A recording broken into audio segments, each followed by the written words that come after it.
aspecto importante com relação ao problema populacional é o fato de o Brasil ser um país jovem devido à elevada taxa de natalidade.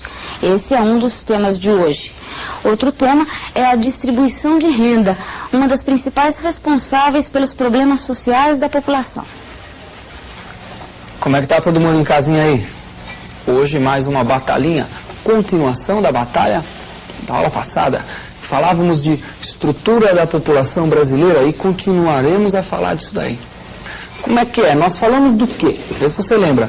Como é que era a estrutura da população quanto a ser urbana ou rural? E vimos que a urbana já era muito maior que a rural há algumas décadas. E, particularmente, 2 décadas, não é? Como foi na década de 60, tem de 70 e de 80 e agora comecinho de 90. E vimos a repercussão que isso teve na distribuição de população por setores de atividade. E vimos que o setor terciário tinha crescido muito, de uma maneira muito significativa, em relação ao secundário, que cresceu mais menos, e o terciário teve uma redução na quantidade de pessoas, tanto em termos relativos, quanto em termos absolutos. Até, embora a redução em termos absolutos, ela é relativamente recente. Ela não é muito, dos anos 70 para cá. Até então ela tem redução apenas em termos relativos. Mas o fato é que terciarizou e urbanizou. No geral, os vestibulares cobram por aí. Hoje nós temos outros aspectos para analisar da estrutura da população brasileira. Outros aspectos. Por exemplo, aquele crescimento populacional muito grande, aquele crescimento vegetativo que nós vimos, que apesar de diminuir, ainda era muito elevado, ele implica num aspecto estrutural interessante da população brasileira, que é a distribuição de população por idades. Como tem um crescimento vegetativo muito grande, ainda o Brasil, apesar de ter redução da taxa de natalidade, tem uma taxa de natalidade muito alta, é natural no Brasil nós encontrarmos um número de jovens muito grande em proporção ao número de adultos e número de idosos. Veja a tabelinha, analisa comigo. Estrutura etária em porcentagem. Tem as idades, mais de 60 anos é o que nós chamamos de idosos. De 20 a 59 chamamos de adultos. E essas duas outras aqui, de 0 até 19, chamamos de jovens. Então, dividir os jovens em 2 partes. Ora, por que está dividido em 2 partes? Sabe por quê? Porque jovens de 10 anos para baixo, de 0 a 9, eles não entram na estatística de população economicamente ativa. O que a gente vai ver se é economicamente ativo? Só quem tem mais de 10 anos. Então, você já percebe que de cara, no último censo, 23,6% da população brasileira tinha menos que 10 anos. É um número muito grande. Então você percebe que se todo o resto da população, se toda a população com mais de 10 anos for ativa, o Brasil teria mais ou menos aí uns 77% da população ativa. O que não é o caso, O que não é o caso. Tem muito menos do que isso. Mas já vê que tem uma grande quantidade de pessoas com menos de 10 anos, 23,6% é muita coisa. Mas observa que houve uma redução, Em 80 tinha 27, passou para 23. De 10 a 19 também tinha 20,6, passou para 18,3. E os adultos? De 45, veja, tinha mais jovem antes. Se você somar aqui, vai dar 48, praticamente 49 quase. Tinha mais jovem do que adulto. Agora tem mais adulto. Veja, tem mais.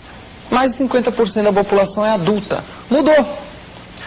E os idosos? Também ocorreu um aumento de 6,5% para 7,2%.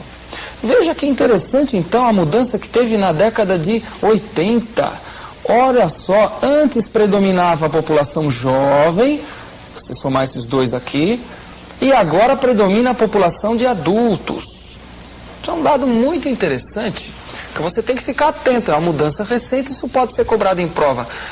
E isso vai interferir direto na chamada pirâmide etária. Em outras palavras, eu posso representar para você essa tabelinha que você viu num gráfico, que é esse gráfico aí, muito comum nas provas, que está bem esquematizado aqui para você. É o gráfico chamado de pirâmide etária. Então nós fazemos uma pirâmidezinha, onde mostramos os jovens na parte de baixo, adultos e os idosos, em ordem crescente de baixo para cima, de idades. Então os jovens seriam até 19 anos, de 0 a 19 anos. Veja, 41,9%, isso agora no último censo. Percebe que é menos do que os adultos? São 50,9. Até 10 anos atrás não era assim, tinha mais jovem. E idoso aumentou também, embora o Brasil tenha muito pouco idoso quando comparado com outros países. No Brasil, aqui a população morre antes de ficar idosa, grande parte dela. Agora, em outros países, não. Então, eles têm uma porcentagem de idosos muito maior do que nós. Ora, veja, o que interessa para mim você guardar dessa tabela? Que os adultos já são maioria, mais de 50%. Mas que mesmo assim o Brasil continua tendo uma base muito larga da pirâmide. Continua tendo muito jovem. Mais de 40%. O Brasil continua tendo muito jovem, só que agora predomina adulto. Por que está mudando? Por que está, né, em termos percentuais, os adultos superaram os jovens? Porque o crescimento vegetativo no Brasil, embora alto, ele está diminuindo, a população está crescendo cada vez menos. Então já era de se esperar que isso acontecesse. Outro aspecto estrutural significativo da população brasileira, muito significativo. Você, para acompanhar, vai olhar os números. Vamos olhar juntos. Distribuição de renda no Brasil. Esse é um aspecto estrutural também cobrado em vestibular. Ora, acho que não precisa nem falar, né? A renda é muito mal distribuída. O que quer dizer isso? Você fala, professor, por essas porcentagens que eu estou vendo aqui, não é não, ó. Tá legal, é quase os números parecidos, ó, 39, 32, 31, 38. Ó, tem só 4,2% que não tem renda. Isso aqui são dados do IBGE de 90, não é? Agora, veja que legal, você não olhou o outro lado, né? Porque isso aqui é a quantidade de pessoas que recebem salário mínimo. Até meio salário mínimo, quase 40 milhões de habitantes. De meio a 1, 32 milhões aproximadamente. De 1 a 2, 31,2. Conclusão, que brilhante conclusão você chega. Se você somar isso aqui, ó, 30, vamos aproximar, 30 mais 30 mais 30... dá aproximadamente o que? 100 milhões de pessoas, quase 90 milhões, 100 milhões de pessoas que ganham menos do que 2 salários mínimos. Sentiu ou não?